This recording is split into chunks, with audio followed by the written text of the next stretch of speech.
Hello everyone, स्वागत है आप सभी का जीएस एग्जाम्स क्रैकर पर। तो देखिए भाई, मैं आपकी जो है जीएस दृष्टि की जो घटना चक्र की बुक है पिक्टोरियल प्रेजेंटेशन की, उसको कवर करा रहा हूँ। तो आज ये इसकी 5वीं क्लास है, 5th क्लास है। इससे पहले 4 क्लासेस आ चुकी हैं।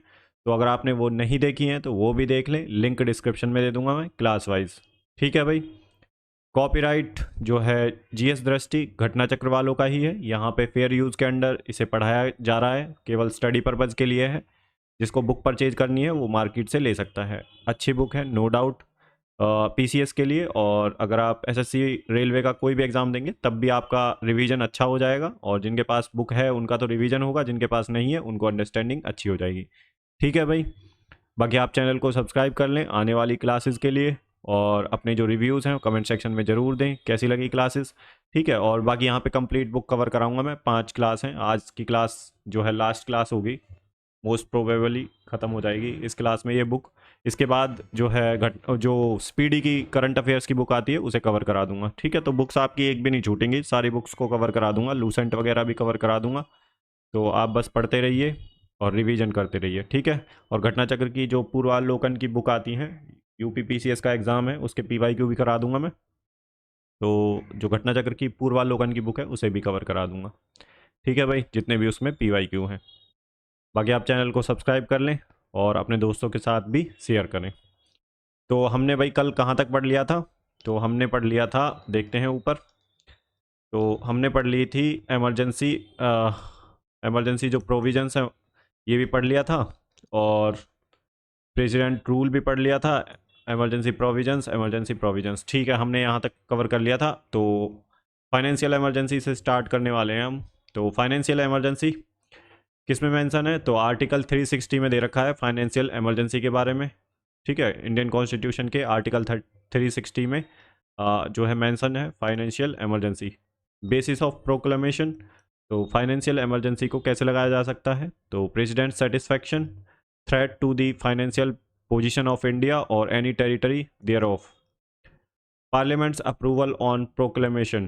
तो with in 2 months from the date of issue of proclamation by simple majority. ठीक है भाई। Period of emergency in effect indefinitely unless revoked by the subsequent proclamation.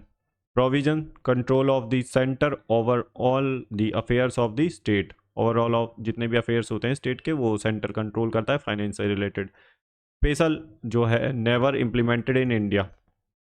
तो फाइनेंशियल इमरजेंसी इम्प्लीमेंट नहीं हुई है, कभी लगी नहीं है इंडिया में। ठीक है भाई। तो इस बात का ज़रूर ध्यान रखें आप। तो एक तो इसका जो आर्टिकल है वो ध्यान रखना है आपको। एक पार्लियामेंट का अप्रूवल प्रोक्लेमेशन में क्या होता है कि with in 2 months from the date of issue of proclamation by simple majority. तो सिंपल मेजोरिटी से पार्लियामेंट को पास करना पड़ता है 2 month के अंदर। ठीक है। जैसे ही फाइनेंशियल इमरजेंसी लग जाती है। इसके बाद आता है प्लानिंग कमीशन। तो प्लानिंग कमीशन का देख लेते हैं क्या है। तो planning commission, NITI Aayog, planning commission previously known है नॉन इंट्रोडक्शन, जैसे कि नॉन कॉन्स्टिट्यूशनल बॉडी है, एडमिनिस्ट्रेटिव बॉडी थी।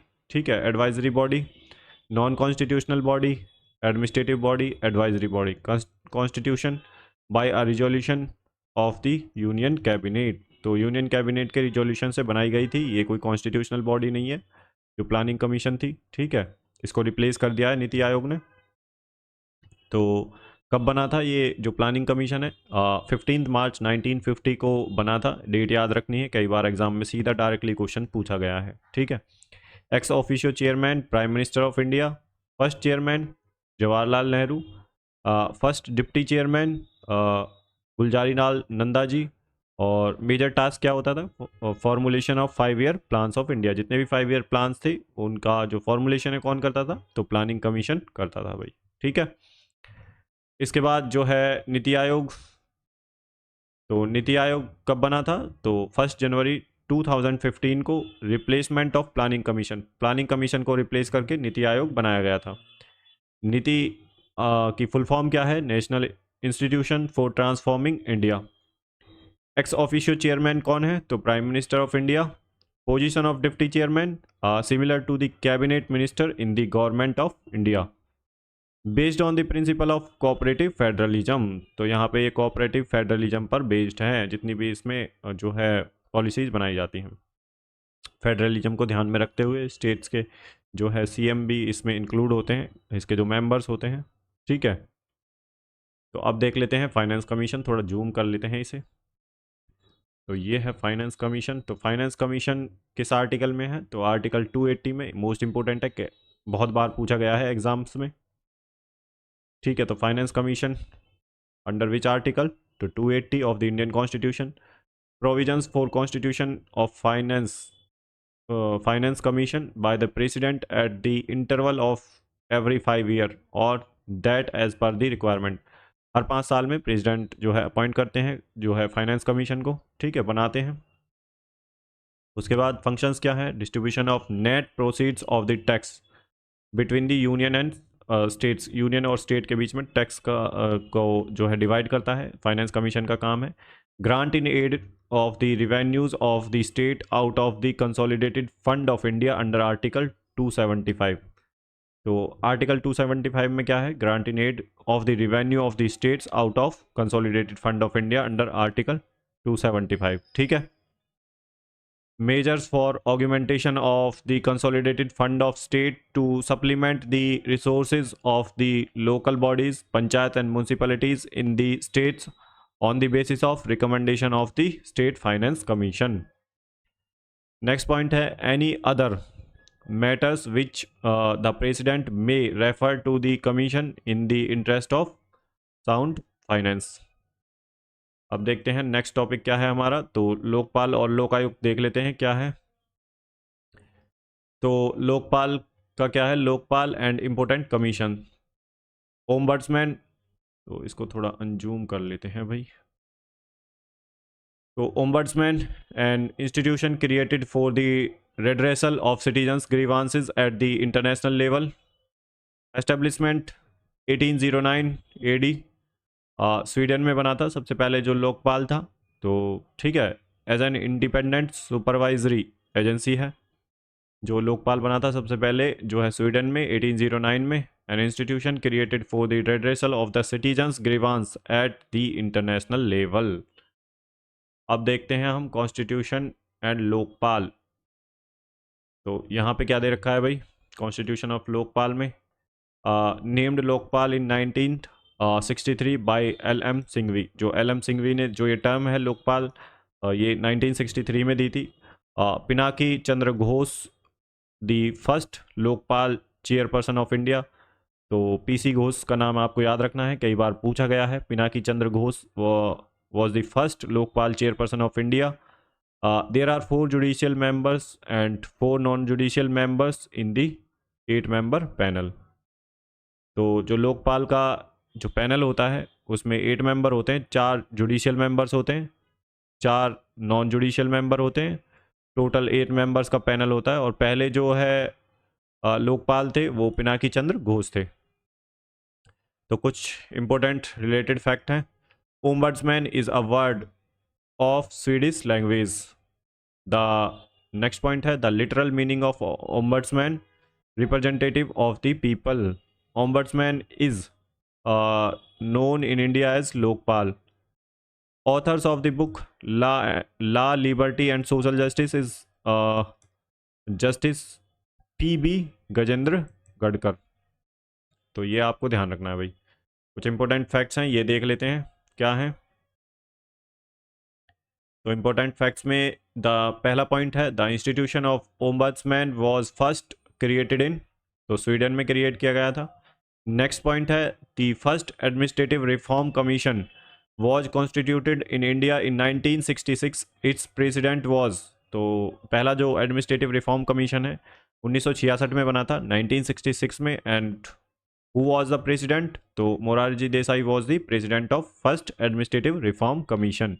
नेक्स्ट पॉइंट है he who recommended the establishment of a legal body called Lokpal at the center and the Lokayukts in the states by Morarji Desai. Next point, a person who is or has been the Chief Justice of India or a judge of Supreme Court is qualified to be a chairperson of Lokpal. Next point है the chairperson and each member shall continue to hold office 5 year from the date of joining और till the age of 70 years whichever is earlier. Next point है the salary allowances and other conditions of services of Lokpal chairperson will be the same as chief justice of India. तो ये आपको ध्यान रखना है जो important points थे यहाँ पे। और क्या दे रखे हैं भाई, यहाँ पे कमेटीज़ के बारे में है, तो इससे नीचे देख लेते हैं क्या है। Selection committees for the chairperson and members of Lokpal. तो एक सिलेक्शन कमेटी होती है जो चेयरपर्सन और मेंबर्स जो लोकपाल के होते हैं उन्हें जो सेलेक्ट करती है। तो उसके जो चेयरमैन होते हैं कमेटी के, तो प्राइम मिनिस्टर चेयरमैन होते हैं। मेंबर्स लोकसभा स्पीकर और लीडर ऑफ अपोजिशन इसके मेंबर होते हैं, चीफ जस्टिस ऑफ इंडिया और अ जज of supreme court nominated by him और an eminent jurist to be nominated by the president. तो ये आपको जरूर ध्यान रखना है, कई बार एग्जाम में सीधा पूछ लेते हैं मेंबर्स के बारे में। ठीक है भाई, तो अब देख लेते हैं इंपॉर्टेंट पॉइंट्स और क्या क्या है भाई। तो इंडिया के कॉन्टेक्स्ट में under Indian democratic system for redressal of public grievances equivalent to ombudsman. तो ओम्बड्समैन वर्ड कहाँ से आया, स्वीडिश वर्ड है और भारत में इसे लोकपाल बोलते हैं। Lokpal and Lokayukta act 2013 assented bye the president on 1 जनवरी 2014। ठीक है, 1 जनवरी 2014। तो assented bye the president on 1 January 2014। Provision for appointment of Lokpal at the centre level and Lokayukta at the state level. Ombudsman body on the center level, statutory body with non-constitutional status. Next point है provision of a chairperson and not more than 8%.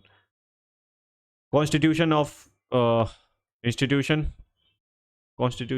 of the institution in March 2019 first chairperson Pinaki Chandra Ghosh. तो ये मैंने पहले ही बता दिया था, आपको याद रखना है।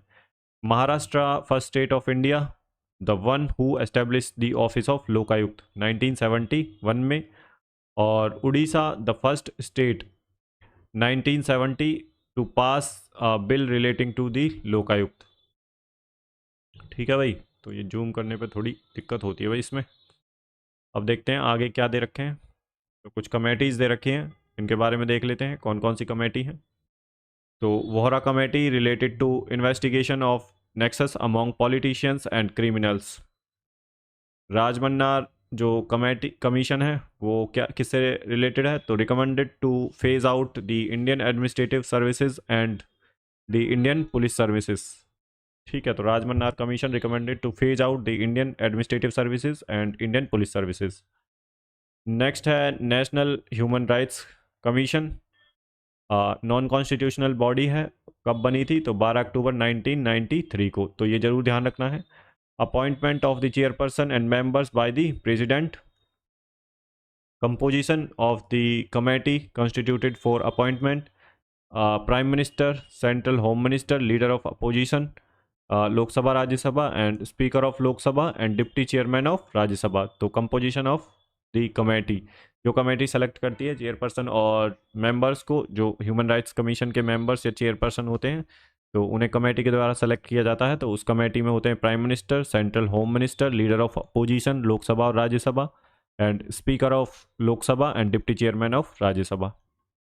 Powers of the advisory nature only.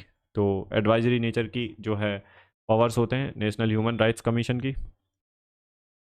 ठीक है भाई, तो इसमें देख लेते हैं parts and subjects related articles of the constitution. तो ये मैंने पहले भी करा दिए हैं भाई। पार्ट्स 1 में क्या है, यूनियन एंड टेरिटरीज, ये से आर्टिकल से रिलेटेड है। सिटीजनशिप सेकंड पार्ट में है सिटीजनशिप। थर्ड में है फंडामेंटल राइट्स। फोर्थ में है डायरेक्टिव प्रिंसिपल्स। फोर्थ ए में है फंडामेंटल ड्यूटीज़। कब ऐड की गई थी फंडामेंटल ड्यूटीज़, तो 42nd कॉन्स्टिट्यूशन अमेंडमेंट एक्ट हुआ था 1976 में, और स्वरण सिंह कमेटी थी, उसकी रिकमेंडेशन पे फंडामेंटल ड्यूटीज़ को ऐड किया गया था। 10 फंडामेंटल ड्यूटीज़ थी जब ऐड किया गया था। ओरिजिनल कॉन्स्टिट्यूशन में कोई फंडामेंटल ड्यूटी नहीं थी। 11th वाली जो ऐड की गई थी, 11th fundamental duty 86th constitution amendment act 2002 में ऐड की गई थी। ठीक है भाई। पार्ट 5 में यूनियन गवर्नमेंट है। पार्ट 6 में स्टेट गवर्नमेंट से रिलेटेड आर्टिकल्स हैं, जितनी भी एग्जीक्यूटिव लेजिस्लेटिव जो चीज़ें हैं स्टेट में, वो सारी पार्ट 6 में है। पार्ट पार्ट जो है 9 में है पंचायत, और पार्ट 9A में है म्यूनसिपैलिटीज़, पार्ट 11 में है relation between the union and the states, part 15 में है इलेक्शन कमीशन, ये जरूर ध्यान रखना है आपको, और इसके आर्टिकल भी जरूर ध्यान रखने हैं। पार्ट 16 में है special provision in respect of schedule caste, schedule tribes, backward class, Anglo Indians के बारे में है। पार्ट 17 जो है रिलेटेड है ऑफिशियल लैंग्वेज से। पार्ट 18 जो है इमरजेंसी प्रोविजन से। और part 20 amendment of the constitution, एक ही आर्टिकल है 368। अब देख लेते हैं फर्स्ट एडमिनिस्ट्रेटिव रिफॉर्म कमीशन जो बना था, कब बना था, तो 5 जनवरी 1966 को पहला जो एडमिनिस्ट्रेटिव रिफॉर्म कमीशन था, उसके चेयरमैन कौन थे, Morarji Desai. Suggestions for the establishment of Lokpal and Lokayukta, जरूर ध्यान रखना है आपको। ईयर 1967 के हनुमंतिया चेयरमैन जो है मेंबर देवव्रत मुखर्जी। ठीक है भाई। मिसलेनियस में कुछ इंपॉर्टेंट पॉइंट हैं। The speaker of the Lok Sabha exercises his casting vote only in the situation of tie after general election, who administers the oath to the newly elected members, pro tem speaker. Next point है the one who appoints the pro tem speaker, the president in the case of Lok Sabha and governor in case of legislative assemblies. तो pro tem speaker को appoint कौन करता है, तो ये करते हैं प्रेसिडेंट साहब लोकसभा के लिए, और गवर्नर करते हैं स्टेट लेजिस्लेटिव असेंबलीज के लिए। ठीक है भाई। और प्रोटेम स्पीकर होते कौन है, पहले जब जनरल इलेक्शन होते हैं, जनरल इलेक्शन के बाद जो है एडमिनिस्ट्रेड जो ओथ दिलाता है जो न्यूली इलेक्टेड मेंबर्स को, वो प्रोटेम स्पीकर हैं, और उन्हें अपॉइंट करते हैं प्रेसिडेंट लोकसभा में। और अगर स्टेट की बात करें लेजिस्लेटिव असेंबलीज में, तो वो गवर्नर दिलाते हैं।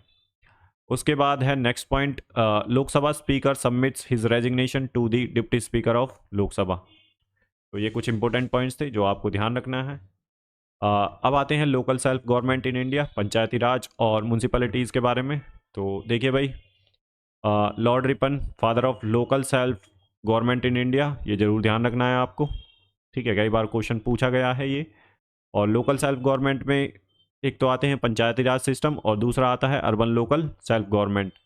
पहली बार जो कमेटी बनी थी वो बनी थी बलवंत राय मेहता कमेटी 1957 में, architect of the Panchayati Raj system.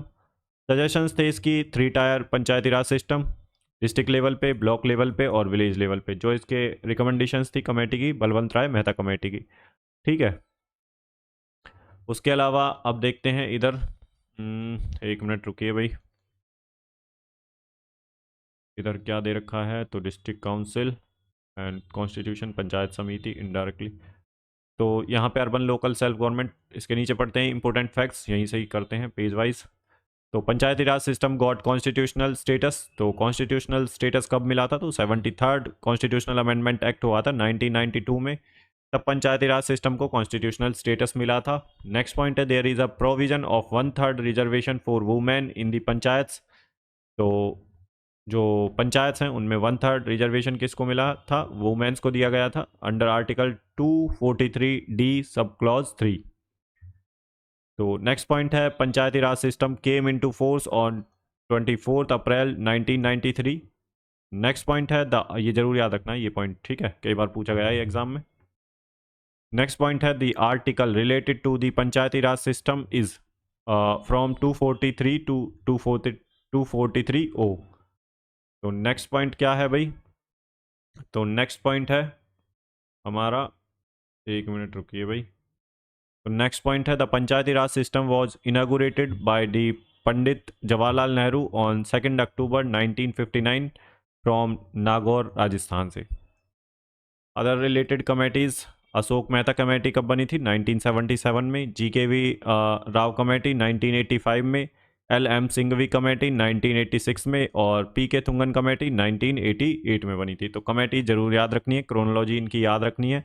तो अशोक मेहता कमेटी, अशोक मेहता से पहले आई थी बलवंत राय मेहता कमेटी, उसके बाद अशोक मेहता कमेटी, उसके बाद GKV ये बलवंत राय मेहता कमेटी 1957 में, ठीक है। उसके बाद अशोक मेहता कमेटी 1977, और GKV राव 1985 1985, LM सिंघवी तो 1986 एंड PK थुंगन 1988। तो क्रोनोलॉजी आपको याद रखनी है, कई बार एग्जाम में डायरेक्टली क्रोनोलॉजी पूछी गई है। नेक्स्ट है भाई पंचायती राज पॉइंट्स हैं। द पहला पॉइंट है the establishment of 2 tyre Panchayati Raj was suggested.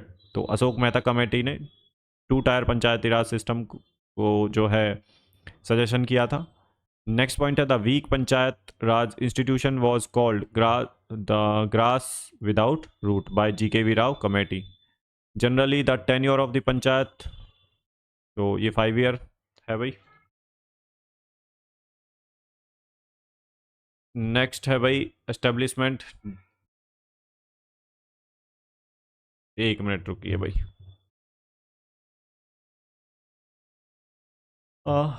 Next देख लेते हैं भाई क्या है। तबीयत थोड़ी ख़राब है भाई। तो district council constitution indirectly elected members हैं। पंचायत समिति में जो है कॉन्स्टिट्यूशन ग्राम पंचायत और एस्टेब्लिश ग्राम पंचायत होती है, Panchayat Samiti and district councils तो establishment by direct election representatives. तो इसमें जो है डायरेक्टली रिप्रेजेंटेटिव्स होते हैं, डायरेक्टली इलेक्टेड रिप्रेजेंटेटिव्स, तो ग्राम पंचायत, पंचायत समिति और डिस्ट्रिक्ट काउंसिल। अब आती है urban local bodies. Urban local self government constitutional status 74th constitutional amendment act 1992 part 9A added 12th schedule added किया गया था जो है कॉन्स्टिट्यूशन में। तो 74th जो अमेंडमेंट हुआ था कॉन्स्टिट्यूशनल अमेंडमेंट एक्ट टू 1992 में, तो इसमें जो है पार्ट 9A ऐड किया गया था और 12वां जो शेड्यूल है वो ऐड किया गया था।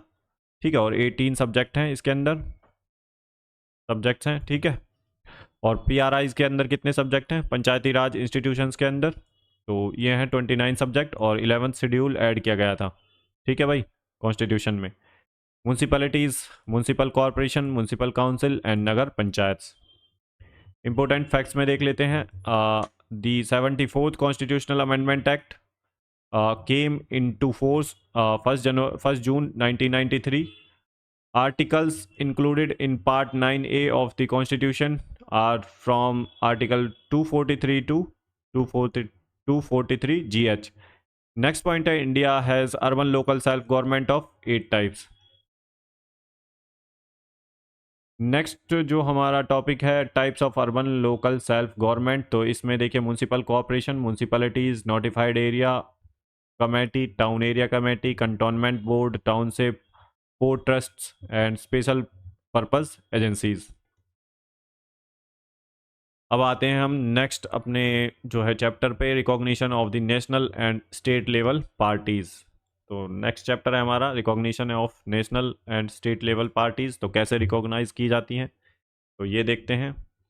तो recognition of national parties according to the election symbol reservation and allotment order 1968 as amended, a political party has to fulfill any one of the following 3 conditions for obtaining the status of national party. तो पहला है भाई, if a party wins at least 2%, any fraction more than half shall be treated as one of the total Lok Sabha seats from at least 3 different states in the last general election to the Lok Sabha. Next point है भाई हमारा, in Lok Sabha और legislative assembly the party secure 6% of total valid votes in at least 4 states and it wins at least 4 seats in the Lok Sabha from any state और states. ठीक है भाई, तो next point है हमारा, नेक्स्ट पॉइंट क्या है, a party has got recognition as a state party in at least 4 or more states. तो ये हमने स्टेट जो है नेशनल पार्टी के रिकॉग्निशन के लिए देख लिया। ठीक है, जो कंडीशंस हैं, उसके अलावा कुछ इंपॉर्टेंट फैक्ट्स देख लेते हैं क्या क्या हैं। तो पहले स्टेट पार्टी और देख लेते हैं उनकी जो है रिकॉग्निशन के लिए क्या चाहिए। According to the amendment of the election symbol reservation and allotment order 1968, a party has to live up to at least one of the following conditions to be acknowledged as a state party. तो state party के लिए क्या condition है, इनमें से एक जो है that political party has secured minimum 6% of valid votes and minimum 2 seats in the last general elections held in a particular state, or minimum 3% of the total seats in the state legislative assembly. More than 2.51% will be considered as 3%, or minimum out of 3 seats, whichever is higher. Next point is that political party has secured a minimum of 6% of valid votes polled in a particular states, and at least one Lok Sabha seats in the state in the last Lok Sabha general elections, or at least one seat for every 25 seats in the state, or any part of the number prescribed for the states be received.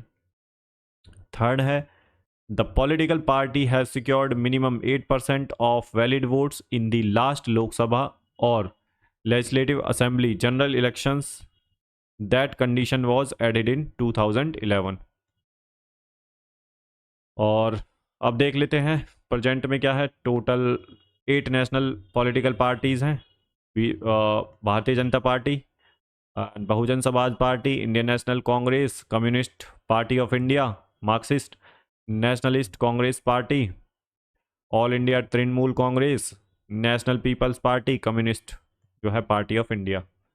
तो वैसे ये ज़्यादा याद रखने की ज़रूरत नहीं है, कई पूछता नहीं है ये, बट फिर भी एक बार ऊपर ऊपर से देख लेना कौन कौन सी पार्टी हैं और कितनी है. ठीक है, अगर आ गया तो क्वेश्चन गलत ना हो बस. नेक्स्ट है हमारे इम्पोर्टेंट फैक्ट्स. तो इसमें क्या दे रखा है. पहला फैक्ट्स है the registration of political parties is done by the election commission of India. Next point है there are provisions regarding the registration of political parties under the Representation of Peoples Act 1951. The recognition of the political parties as a national party and state level party is provided by the Election Commission of India only. Next point है the political parties got the first constitutional recognition in 1985 by the 52nd Constitutional Amendment Act. अब आते हैं next, अपना chapter क्या है भाई, right to information act 2005. तो right to information act कब पास हुआ था लोकसभा में. तो 11 मई 2005 को. Pass in Rajya Sabha 12 May 2005. And president approval कब मिला था. तो 15 जून 2005 को. Act effective from 12 October 2005 in the whole country except Jammu and Kashmir. Next point है it is also applicable to the union territories of Jammu and Kashmir and Ladakh with effect from 31st October 2019 after the abrogation of the special status of Jammu and Kashmir. अब आते हैं कुछ अपने important facts के ऊपर. ठीक है भाई, तो इसको थोड़ा जूम कर लेते हैं फिर देखते हैं. तो इम्पोर्टेंट फैक्ट्स में देख लेते हैं. पहला जो पॉइंट है the applicant making a request for information under the RTI act is not required to give reasons for seeking information not required और एक्सपेक्टेड. नेक्स्ट पॉइंट है the high court which said that the RTI applicant should give reason for seeking information. Madras high court सितंबर 2014 में दिया था भाई. Next point है objective of right to information act to provide access to information from public offices. Next point है right to information act is responsible to inculcate the sense of the responsibility in the bureaucracy.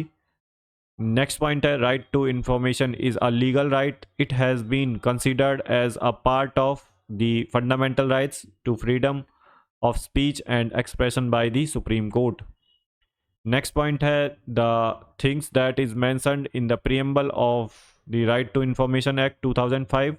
Transparency in information, disclosure of information, informed citizen and sovereignty of democratic ideals. अब देख लेते हैं और आगे क्या है important provisions of RTI. तो इसमें क्या है मीनिंग, थोड़ा अनजूम कर लेते हैं भाई इसे, कई बार दिक्कत करता है ये. तो ये हो गया अनजूम. तो देखते हैं अब इम्पोर्टेंट प्रोविजंस में आरटीआई के. Meaning of RTI right to information, access to information controlled by a public official. Next point है included in the preview of RTI office of the chief justice of India, from November 2019, central government, state government, Panchayati Raj institutions, local bodies, directly indirectly government added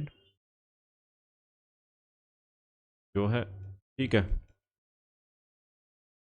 एक minute, तो अब चलते हैं हम next point पे, अपना क्या है जो इसमें दे रखा है। तो इम्पोर्टेंट फैक्ट्स में देखते हैं क्या है भाई। तो इम्पोर्टेंट फैक्ट्स में है, Sweden is the first country of the world which granted the right to information to its citizens under the Freedom of Press Act 1766.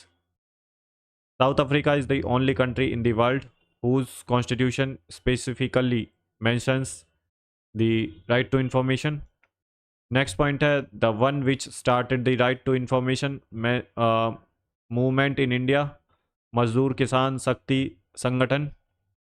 Next point है, right to information was held to be included by the Supreme Court in SP Gupta versus Union of India 1982 case in the fundamental rights or to freedom of speech expression mentioned in the article 19 clause 1 subclause A of the Constitution. Next point है, the first draft of RTI Act was presented the Consumers Education and Research Council Ahmedabad in 1993. Next point है, in 1996 the model law on RTI was submitted to the Government of India by Press Council of India headed by the Justice P.N. Sawant. Next point है, Freedom of Information Act 2002 was based on the report of the task force headed by the H.D. Sore. Next point, before the implementation of RTI Act at the national level in 2005, it was the first state in the country to implement such as Act Tamil Nadu 1997.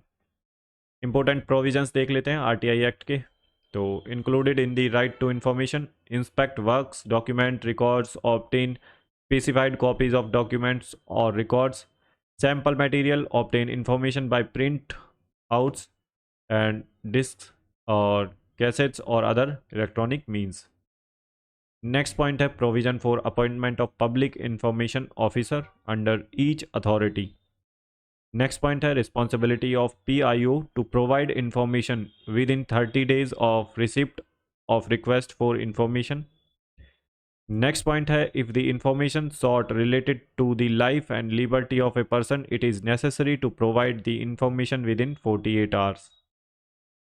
Next point है, section 8 of RTI Act mentions exceptions related to the integrity, security, strategic interest of the nation, etc. for which information cannot be given.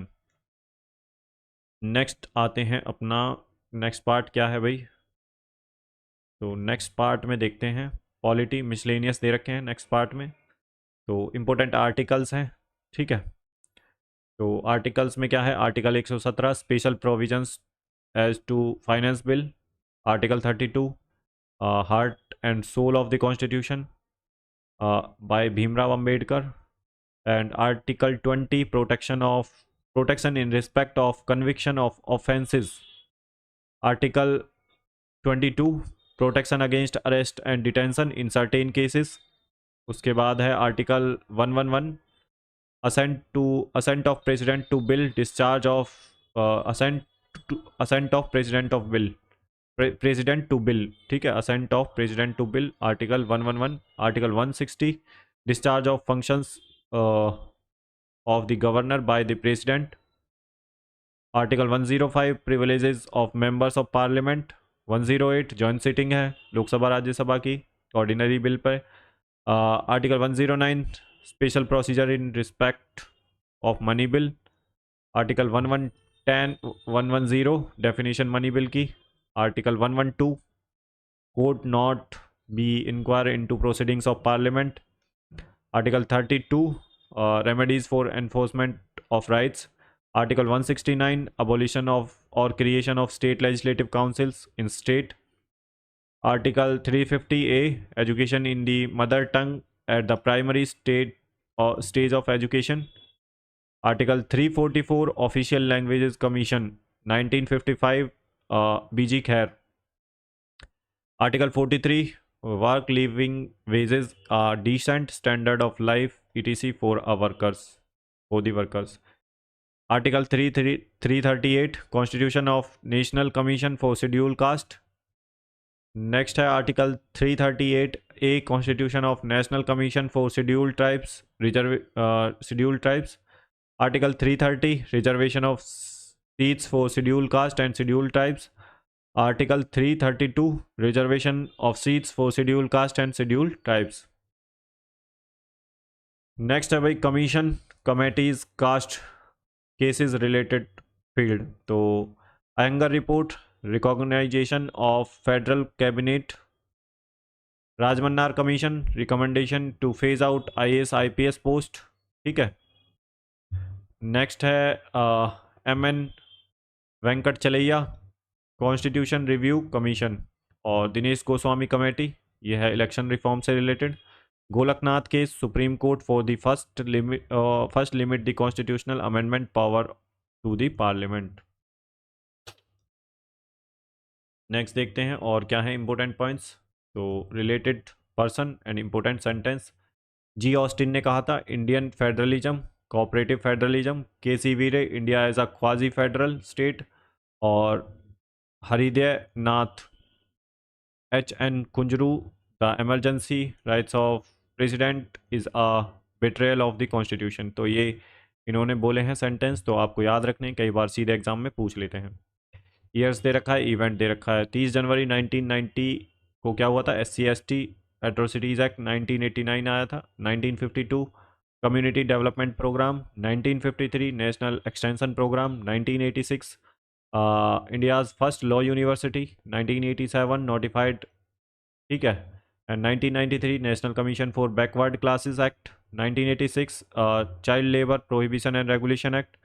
1992 national commission for minorities. Next क्या है भाई, Panchayati Raj and community development part 9 में schedule 11 में. कब आया था, 24 April 1993.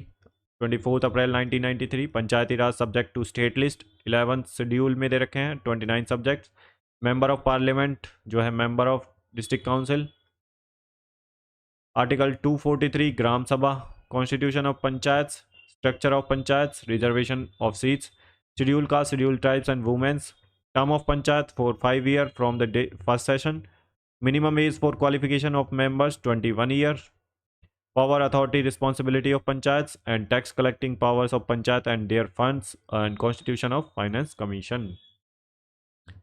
तो ये हमारे कुछ इंपॉर्टेंट पॉइंट्स है. अब आते हैं important amendments in the Indian constitution. तो हमारे जो भारतीय संविधान में जो महत्वपूर्ण जो अमेंडमेंट हुए थे उनके बारे में थोड़ा सा दे रखा है. तो कई बार सीधा डायरेक्टली एग्जाम में पूछा जाता है, तो ज़रूर ध्यान रखना है आपको. तो first amendment act 1951, 9th schedule was added to the constitution. The matters mentioned in this schedule were excluded from the power of judicial review of the court. तो पहला वाला अमेंडमेंट हुआ था 1951 को, 9th शेड्यूल ऐड किया गया था. तो इस टाइम पे प्राइम मिनिस्टर कौन थे, तो ये थे जवाहरलाल नेहरू जी. नेक्स्ट जो है 7th amendment act 1956. By this the states were recognized on the basis of language and earlier 3 categories were abolished and divided into 14 states and 6 union territories. 10th जो amendment है कब हुआ था, 1961 में. Dadra and Nagar Haveli was incorporated to the Indian union.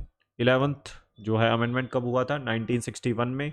The election of the president और vice president can't be challenged on the basis of vacancy in the appropriate electoral college. Next amendment जो हुआ था 12th amendment 1962. Goa, Daman and Dweep incorporated into the Indian union. Next जो था amendment 24th amendment act 1971. Parliament can amend any part of the constitution including fundamental rights. Next amendment है 31st amendment act 1973. Number of Lok Sabha seats were increased from 525 to 545. Next amendment 42nd Amendment Act 1976. By this the word socialist secular or integrity were added in the preamble. Fundamental duties of citizens were added in part 4A, article 51A के अंदर. Next point है the president was compelled to heed the advice of cabinet. Next point है, next जो amendment हुआ था 44th amendment 1978 में, the power to send the bills back for reconsideration was given to the president. In the context of national emergency the word internal disturbance was replaced by the word armed rebellion. Next जो दे रखा है 44th के अंदर, right to property was removed from the list of fundamental rights and was made a legal right. Next जो दे रखा है 44th अमेंडमेंट के अंदर, the fundamental rights guaranteed by the article 20 and 21 can't be suspended during a national emergency. Next amendment है 52nd amendment act 1985. Under this there is a provision to disqualify the members of the parliament and state legislature in case of defection. For this the 10th schedule is added. Next amendment है 58th amendment 1987. The official text of the constitution was made available in the Hindi language. अब देखते हैं 61st amendment act 1988. The minimum age for citizens to vote was reduced 21 to 18 years. Important है ये. 69th Amendment Act 1991. The Union Territory of Delhi was accorded as the state of National Capital Territory region. Apart from this, 70 members assembly was arranged for Delhi. Next amendment, 73rd Amendment 1992. Constitutional status was given to panchayats by adding part 9 and 11 schedules to the constitution. 74th जो amendment हुआ था 1992 में, part 9A and 12th schedule were added in the constitution. तो ये municipalities से, urban local bodies से related है. It give constitutional status to urban local bodies. Next amendment था 84th amendment act 2001. Prohibition on the readjustment of Lok Sabha and state assembly seats for 25 years till 2026. Next अपने पास जो amendment है 86th amendment act 2002. Elementary education was given the status of fundamental rights. Article 21A provided that the state shall make arrangement for the providing free elementary education to the children between the age of 6 to 14 years. The 11th fundamental duty related to this was added under Article 51A. Next है इसी के अंदर, changed the subject matter of article 45 under which the states shall endeavor to provide for free and compulsory education to all children till they complete the age of 6 years. Next amendment है 91st Amendment Act 2003. By this, the size of the Council of Ministers was limited, which can't exceed 15% of total number of members of the Lok Sabha. Next point, in the State Council of Ministers also, the total number of members of the State Legislative Assembly will not exceed 15% and shall not be less than 12. Next amendment हमारा 97th Amendment Act 2011. The rights to form a cooperative societies become a fundamental right under Article 19. इसी के अंदर है 97th के अंदर a new part 9B cooperative societies has been added. Next है हमारा 100th amendment 2015 में हुआ था. It is related to transfer of land between India and Bangladesh. 101st amendment act 2016 में it includes provision related to goods and service tax. ठीक है भाई.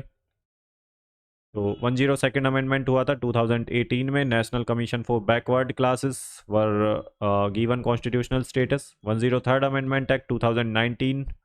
Provision of 10% reservation for the poor general category on the economic basis. 104th Amendment Act 2019 extends the deadlines for the cessation for the reservation of seats for members from the scheduled caste and scheduled tribes in the Lok Sabha or state legislative assemblies by the period of 10 years.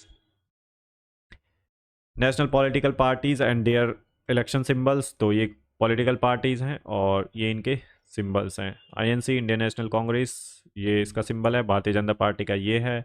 Bahujan Samaj party, elephant and communist party, ये वाला symbol है भाई। Communist Party of India, Marxist, CPIM, तो hammer sickle star.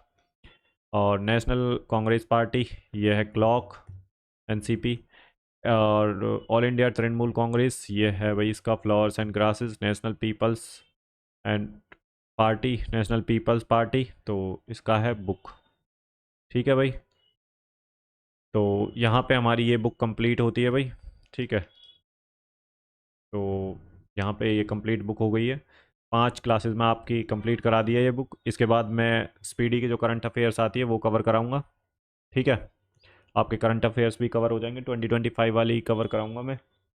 ठीक है भाई, बाकी channel को सब्सक्राइब कर लें आने वाली क्लासेस के लिए। और इसके अलावा मैं PYQ करा रहा हूँ, जो आपका PYQ तो सभी के जो 2025 में आपके एग्ज़ाम हुए हैं, सभी के 2024 में जो एग्ज़ाम हुए हैं, CGL के, SSC के, रेलवे के, जितने भी आपके एग्ज़ाम हुए हैं सभी के मैं PYQ करा रहा हूँ। और RRB अंडर ग्रेजुएट लेवल वाला जो आपका एग्ज़ाम हुआ है उसकी आंसर की भी मैं करा रहा हूँ। 3 से 4 लेक्चर आ चुके हैं।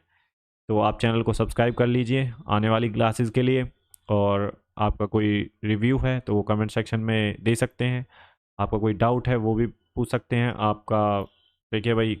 और कोई सजेशन है तो वो भी कमेंट सेक्शन में लिख सकते हैं। बाकी चैनल को सब्सक्राइब करें, लाइक करें और शेयर करें अपने दोस्तों के साथ।